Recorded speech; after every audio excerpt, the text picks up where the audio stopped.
JTM. 안녕하세요. 주식투자자 JTM입니다. 1월 30일 시황과 대응 전략 시작할게요. 해외 시장은 다우 0.08% 상승을 했고요. 나스닥은 0.95% 상승했습니다.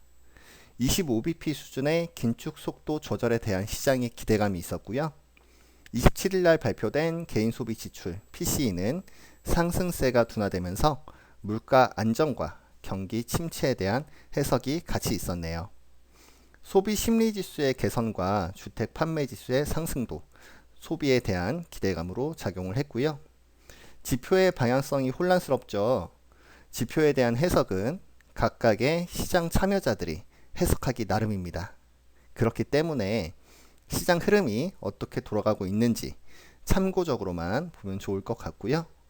지금은 무엇보다 주요 기업의 실적 발표에 따라서 변동성이 확대되는 시기예요. 시장의 변동성을 이용해서 수익을 내기 좋은 시기가 될 수가 있습니다. 국내 증시는 코스피는 1.35% 하락, 코스닥은 0.35% 하락을 했고요.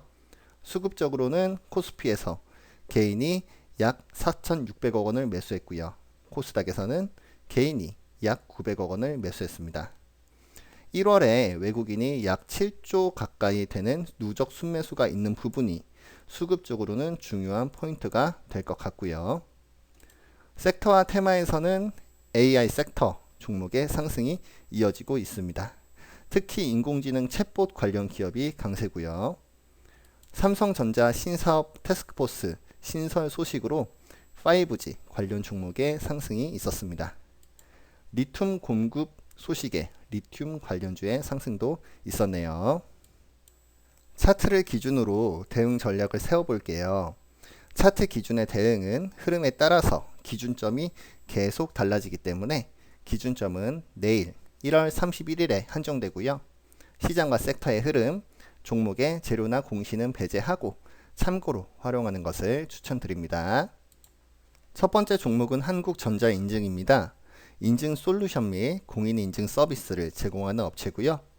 오늘 자회사 AI 브레인이 세계 탑 20 인공지능 기업 선정되었다는 뉴스와 인공지능 개발 기술과 로봇 기술, 챗봇 서비스 개발 이력이 부각되면서 급등이 나왔습니다. 연간 영업이익은 50억 수준으로 매년 조금씩 상승하는 추세고요. 주가는 낮은 수준은 아닙니다. 테마적인 움직임이기 때문에 단기로 접근하는 것이 좋아 보이고요. 오늘 종가는 6,830원으로 끝이 났어요. 종목의 지지 라인은 6,200원으로 보여집니다. 6,200원을 이탈했을 때는 빠른 이익 실현 또는 손절에 대한 검토가 필요해 보이고요. 단기 저항은 7,500원이 될 것 같아요. 빠른 매매를 원할 때는 저항선에서 매도하는 것도 좋은 방법이 될 수 있습니다. 강한 저항은 8,700원으로서 해당 주가에서는 매매에 대한 생각을 깊이 있게 하시는 걸 추천을 드릴게요. 두 번째 종목은 하이드로 리튬입니다. 리튬 플러스의 국내 배터리 업체 공급 소식으로 상승이 있었고요. 매출과 영업이익은 정체되어 있고 기업은 적자 상태입니다. 공급 기대감으로 지금 주가가 이만큼 오른 수준이고요. 오늘은 22,350원으로 마감을 했고요. 종목의 지지 라인은 21,800원이 될 것 같습니다. 21,800원을 이탈했을 때는 빠른 이익 실현이나 손절에 대한 판단을 추천드리고요. 단기 저항은 23,000원으로 보여집니다.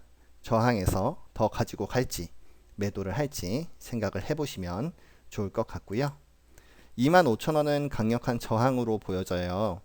종목의 모멘텀이 있을 때 목표가가 될 수 있을 것 같아요. 해당 주가에서는 종목 매매에 대한 고민을 한번 해보시는 게 좋을 것 같습니다. 세 번째 종목은 솔본입니다.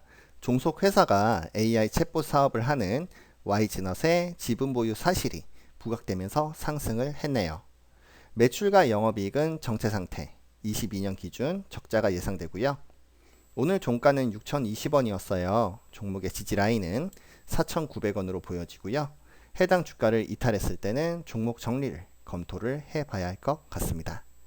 단기 저항은 6,400원으로 보입니다. 6,400원에서는 저항이 있기 때문에 빠른 매매를 위해서 매도에 대한 생각도 좋은 전략이 될 수 있습니다. 7,900원은 강력한 저항이에요.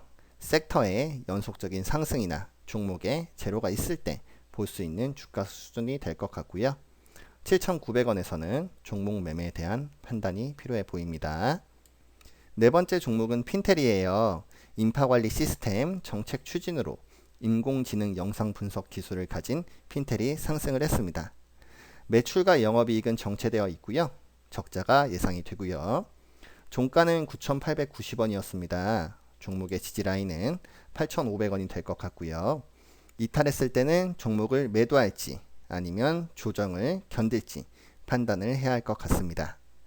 단기 저항은 1,700원입니다. 저항에서는 매도세가 강해질 수 있어요. 빠른 매매를 원할 때는 매도하는 것도 하나의 방법이 될 수 있고요. 11,300원은 강력한 저항으로 터치 후에 추가 상승보다는 조정의 확률이 높은 점 기억을 해주시고요.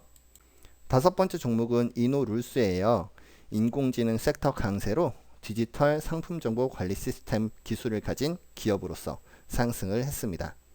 매출과 영업이익은 지속되고 있고요. 주가는 낮은 수준은 아닙니다. 오늘 종가는 16,750원이었어요.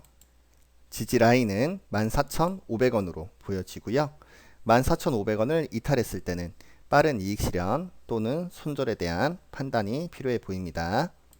단기 저항은 18,800원이 될 것 같아요. 빠른 매매를 원할 때는 18,800원을 기억을 한번 해주시고요. 25,000원은 강력한 저항으로서 해당 주가를 터치했을 때는 매매에 대한 생각을 한번 또 해봐야겠죠. 마지막 여섯 번째 종목은 데이터 솔루션이에요. 빅데이터 및 AI 관련 업체고요. 최대 주주는 오픈베이스입니다. 2016년에 알파고 때 상승이 있었었죠. 최근에 인공지능 테마가 강세를 보이면서 동반 상승하는 모습입니다. 매출과 영업이익은 지속되고 있고요. 주가는 저평가 상태는 아니고요. 급등을 했기 때문에 단기적인 접근과 빠른 대응이 필요해 보이네요. 오늘 종가는 8,540원이었습니다. 종목의 지지라인은 7,500원으로 보여지고요.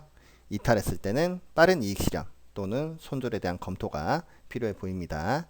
단기 저항은 8,800원이에요. 오늘 한번 터치를 하고 왔고요. 단기 매도세가 있을 것으로 보여지네요. 빠른 매매를 추구할 때는 매매에 대한 생각을 한번 해주시고요. 9,700원은 강한 저항으로서 해당 주가 수준까지 갔을 때는 매도에 대한 판단도 필요해 보입니다. 1월 31일을 준비하는 차트 기준 매매 대응은 여기까지예요. FOMC 회의를 앞두고 변동성이 큰 날이 되지 않을까 싶습니다. 매매 전략이 확실하면 변동성 자체는 수익의 기회인 점을 기억을 해주시고요. 좋은 매매로 많은 수익 실현하시기를 진심으로 바랍니다. 구독과 좋아요도 해주시면 감사드릴게요. 시청해주셔서 감사합니다.